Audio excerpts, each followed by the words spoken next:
സഖാവ് VS ഉൾപ്പെടുന്ന കേരളത്തിലെ കമ്മ്യൂണിസ്റ്റ് പ്രസ്ഥാനത്തിൻ്റെ ആദ്യ തലമുറ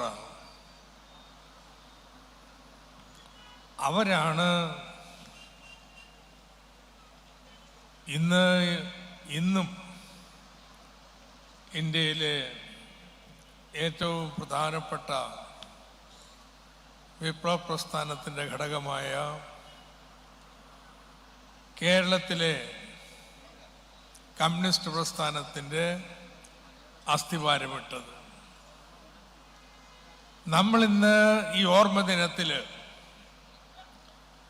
ഇത് സ്മരിക്കുന്നത് ഇന്നത്തെ വെല്ലുവിളികളെ നേരിടുന്നതിന് അവരുടെ അനുഭവങ്ങളും അവരുടെ ആവേശവും എല്ലാം ആവാഹിച്ചെടുക്കുന്നതിന് വേണ്ടിയിട്ടാണ്. ആദ്യ തലമുറയിൽ നല്ല പങ്കാളുകൾ അന്നത്തെ ഉയർന്ന ഭൂവുടമസ്ഥന്മാരിൽ നിന്നും ഉയർന്ന ജാതികളിൽ നിന്നെല്ലാം വന്നിട്ടുള്ളവരാണ്. EMS സ്വയം വിശേഷിപ്പിക്കാറുള്ളത് പോലെ തൊഴിലാളി വർഗത്തിൻ്റെ ദത്തുപുത്രന്മാരായിട്ട് അവർ മാറുകയായിരുന്നു. എന്നാൽ ആലപ്പുഴയിലെ അനുഭവം ഈ പൊതുസ്ഥിതിയിൽ നിന്ന് വളരെ വ്യത്യസ്തമായിരുന്നു. ഇന്ന് സഖാവ് MA ബേബി ദേശാഭിമാനിയിൽ എഴുതിയ അനുസ്മരണ കുറിപ്പിൽ 1947 അന്ന് സഖാവ് VS ജയിലിലാണ്.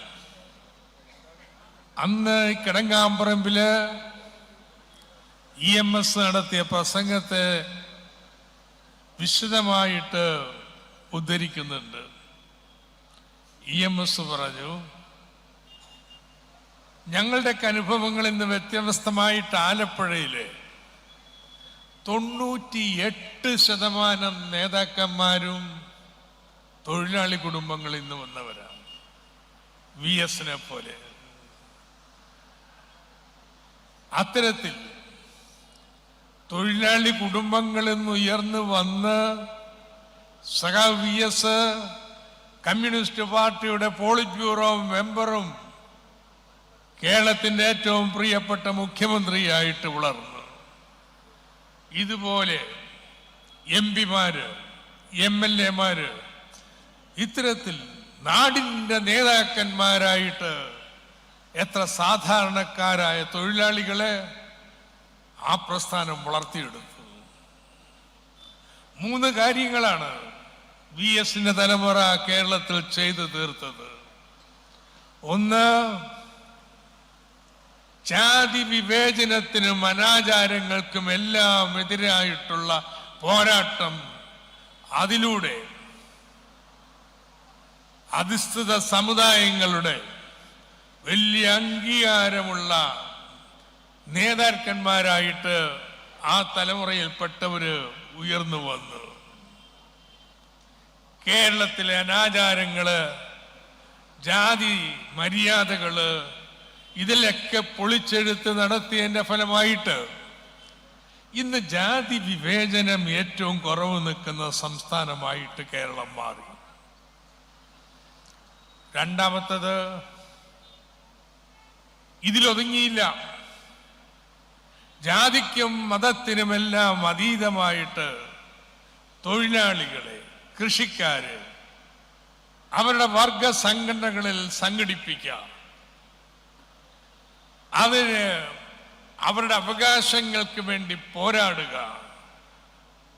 അത്തരത്തിൽ നോക്കുമ്പോൾ സഖാവ് VSന്റെ കേരളത്തിലെ പ്രസ്ഥാനത്തിനുള്ള ഏറ്റവും വലിയ സംഭാവന എന്തെന്ന് ചോദിച്ചാൽ, ഇന്നും നമ്മുടെ പ്രസ്ഥാനത്തിൻ്റെ സാമൂഹ്യ അടിത്തറ എന്ന് പറയുന്നത് കേരളത്തിലെ കൃഷിക്കാര് ആണെന്ന് എനിക്ക് തോന്നുന്നില്ല. ഇടത്തരക്കാരല്ല ഒരിക്കലും. കേരളത്തിലെ ഏറ്റവും പാവപ്പെട്ട കർഷക തൊഴിലാളികള്, പരമ്പരാഗത വ്യവസായ തൊഴിലാളികള്, കൂലിവേലക്കാര്, ഇത്തരത്തിലുള്ള പാവപ്പെട്ടവരെ അവരുടെ സംഘടിപ്പിച്ച് കേരളത്തിലെ പ്രസ്ഥാനത്തിൻ്റെ അടിത്തറയാക്കി അവരെ മാറ്റി എന്നുള്ളതാണ്. അതില് തൻ്റെ രാഷ്ട്രീയ പ്രവർത്തന തുടക്കം മുതൽ VS കർഷക തൊഴിലാളി പ്രസ്ഥാനം സംഘടിപ്പിക്കുന്നതിന് വേണ്ടി ചെയ്തിട്ടുള്ള സംഭാവനകൾ അത് പകരം വെക്കാൻ, ഒപ്പം വെക്കാൻ മറ്റൊരാളെ കേരളത്തിൽ കാണാനാവില്ല. ഒരുപക്ഷെ ആദ്യത്തെ VS പ്രവർത്തനം എന്ന് പറയുന്നത് സ്വന്തം വീടിന് അടുത്തുള്ള കർഷക തൊഴിലാളി സമരത്തിൽ ഇടപെട്ടതായിരിക്കും. ഇതുകൊണ്ടായിരിക്കും കൃഷ്ണപിള്ള VS കുട്ടനാട്ടിൽ കർഷക തൊഴിലാളികളെ സംഘടിപ്പിക്കുന്നതിന് വേണ്ടി തെരഞ്ഞെടുത്തത്. ഒരു പറ്റം കർഷക തൊഴിലാളികള് കുട്ടനാട്ടിൽ പ്രവർത്തനത്തിന് പോയത് ആദ്യത്തെ യൂണിയൻ ചെറുകായലിൽ രൂപം നൽകുമ്പോൾ VS ജോയിന്റ് സെക്രട്ടറിയാണ്, വൈദ്യസ് വൈദ്യൻ പ്രസിഡന്റ്, SK ദാസ് സെക്രട്ടറി. അന്ന് മുതൽ ഇന്ന് വരെ കേരളത്തിലെ കർഷക തൊഴിലാളി പ്രസ്ഥാനത്തിന്റെ വളർച്ചയിലുള്ള പങ്ക്, നേതൃത്വപരമായ പങ്ക്, ഏറ്റവും വലിയ കുതിപ്പുണ്ടായതെന്ത് 60കളില് കേരളം മുഴുവൻ കുടിയെടുപ്പ് സമരത്തിന്റെ ഭാഗമായിട്ട്, ഭൂമിക്ക് വേണ്ടിയുള്ള സമരത്തിന്റെ ഭാഗമായിട്ട് കർഷക തൊഴിലാളി പ്രസ്ഥാനത്തെ വ്യാപിപ്പിച്ചപ്പോ അതിന്റെ നേതൃത്വത്തില് VS ഉണ്ടായിരുന്നു. അപ്പോ രണ്ടാമത്തെ സംഭാവന എന്ന് പറയുന്നത് നമ്മുടെ നാട്ടിലെ ഈ വർഗ പ്രസ്ഥാനങ്ങൾ ഉണ്ടാക്കിയതാണ്.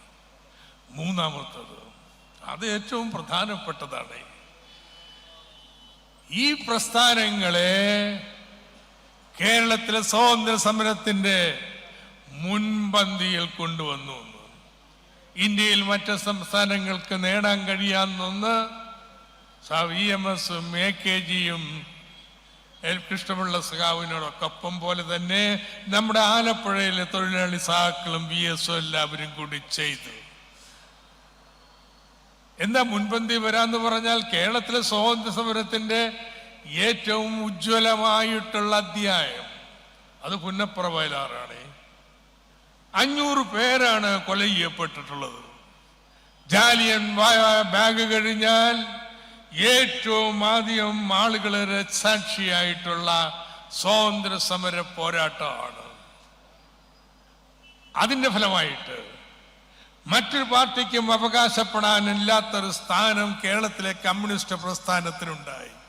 അതുകൊണ്ടാണ് 1946 ഒരുപക്ഷെ തിരുവിതാംകൂറിൽ 1%, 2% പിന്തുണയുണ്ടായിരുന്ന കമ്മ്യൂണിസ്റ്റ് പാർട്ടിക്ക് 10 വർഷം കഴിയുന്നതിന് മുമ്പ് 1956 30% പിന്തുണയോടുകൂടി അധികാരത്തിൽ വരാൻ കഴിഞ്ഞത്.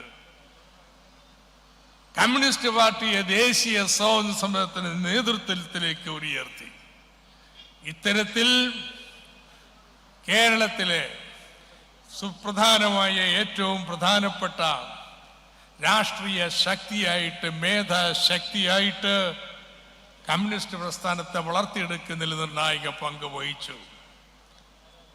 ഇന്ന് നമ്മള് ഈ ഓർമ്മ ദിനത്തില് VSനെ അനുസ്മരിക്കുമ്പോൾ ഈ വളർച്ചയുടെ തുടർച്ചയിൽ ഉണ്ടായിരിക്കുന്ന വലിയൊരു തിരിച്ചടിയുടെ പടവിൽ നിന്നുകൊണ്ടാണ് ഓർക്കുന്നത്.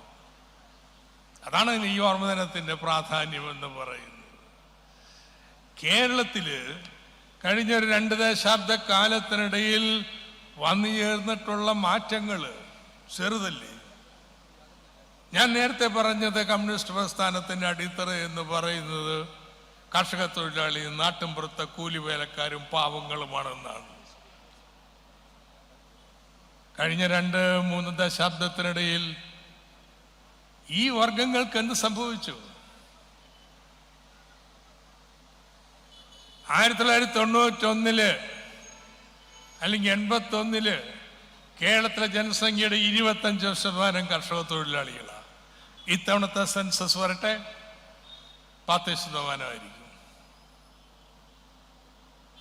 നമ്മുടെ ഏറ്റവും വലിയ അടിത്തറയിൽ വരുന്നൊരു മാറ്റമാണ് ആലപ്പുഴയിലെ പ്രസ്ഥാനം, കയറിന്റെ പ്രസ്ഥാനമല്ല. ഇതുപോലെ ബീഡി, കശുവണ്ടി,